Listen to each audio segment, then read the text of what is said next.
இந்த கஷ்டம்லாம் என் வீட்டை விட்டு போகவே மாட்டேங்குது, இந்த தரித்திரம்லாம் என் வீட்டை விட்டு போகவே மாட்டேங்குது, எனக்கு ஏன் கடவுள் இப்படிப்பட்ட ஒரு நிலைமையை கொடுத்திருக்கிறாரு, ஏன் எனக்கு இப்படிப்பட்ட தீமையெல்லாம் நடக்குது அப்படின்னு பயங்கரமான குழப்பத்தில் இருக்கீங்களா?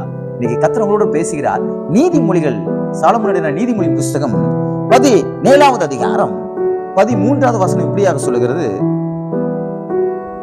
நன்மைக்கு தீமை செய்கிறவன் எவனோ அவன் வீட்டை விட்டு தீமை நீங்காது.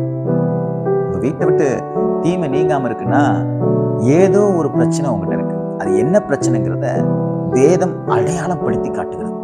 அது என்ன பிரச்சனை அப்படின்னா, நீங்க நன்மைக்கு தீமை செஞ்சிருக்கீங்களா? தீமையை நன்மையினால் வெல்லு அப்படின்னு ஆண்டவர் சொல்லியிருக்கிறாரு.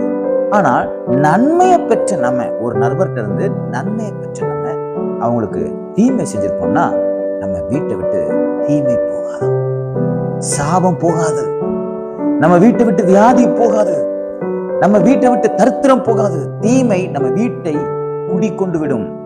எனக்கு அன்பான பிள்ளைகளை, உனக்கு பயம் காட்டல, இன்னைக்கு நம்மை மாற்றிக்கொள்ள ஆண்டவர் ஒரு தருணத்தை தந்திருக்கிறார் என்பதை சொல்லும்படியாக விரும்புகிறேன்.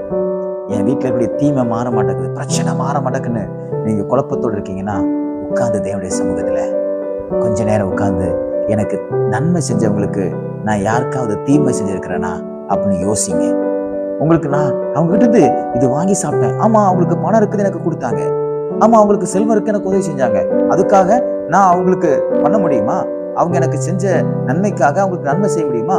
என்னால முடிஞ்சதை நான் தீமை தான் செய்வேன்னு சொல்லி நீங்க அப்படி செஞ்சிருப்பீங்கன்னா, இன்னைக்கு அதை ஆண்டவர்கிட்ட நீங்க அறிக்கையிட்டு அவர்கள்ட்ட போய் நீங்க மன்னிப்பு கேட்கணும். ஒரு சகோதரன் இடத்துல பேசி கொண்டிருந்தார். அவர் நல்ல ஒரு செல்போன் சர்வீஸ் பண்ணுகிற ஒரு சகோதரன், கடை வைத்திருக்கிறார். அவர் சொன்னார், ஆண்டவர் என்னோட ஒரு நாள் பேசினார், உன் கடன் பிரச்சனைக்கெல்லாம் என்ன காரணம் ஆண்டவரேன்னு நான் ஆண்டவர் சமூகத்தில் உட்கார்ந்து அழும்போது, நீ சில பேரை நீ குறை சொல்லிட்டு இருக்கிற, சில பேரை, சில ஊழியக்காரங்கள் எல்லாம் குறை சொல்ற, சில விசுவாசிகள் எல்லாம் குறை சொல்ற, சில ஊழியங்கள் எல்லாம் குறை சொல்லிட்டு இருக்கிற. முதல்ல அதை நிறுத்தினது மட்டும் இல்ல, நீ யாரெல்லாம் குறை சொன்னியோ அந்த நபர்கிட்ட போய், நான் இப்பெல்லாம் உங்களை பத்தி பேசிட்டேன், என்னை மன்னிச்சிருங்கன்னு உங்களை போய் மன்னிப்பு கேளு. என்ன நடந்துச்சு தெரியுமா? அந்த சகோதரன் கர்த்தருடைய வார்த்தையை கேட்டு அதுக்கு செவி கொடுத்து நடந்தார். அவர் வாழ்க்கையில் அந்த பெரிய கடன் பிரச்சனை வந்து தேவன் தூக்கி எடுத்துட்டார். ஏன் தெரியுமா? நன்மைக்கு தீமை செய்து கொண்டிருந்தாரு. அதுல மனமாற்றம் அடைந்த உடனே தீமை அவர் வீட்டை விட்டு வெளியே போச்சு. இன்னைக்கு ஆண்டவர் உங்க கூட பேசுகிறார் என்று நான் விசுவாசிக்கிறேன்.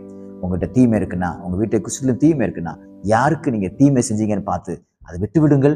அந்த மன்னிப்பு கேளுங்கள். இந்த நாள் உங்களுக்கு ஒரு நன்மை நாளாக, நன்மையை பெற்றுக் கொள்கிற நாளாக தேவன் மாற்றி கொடுப்பாராக. God bless you.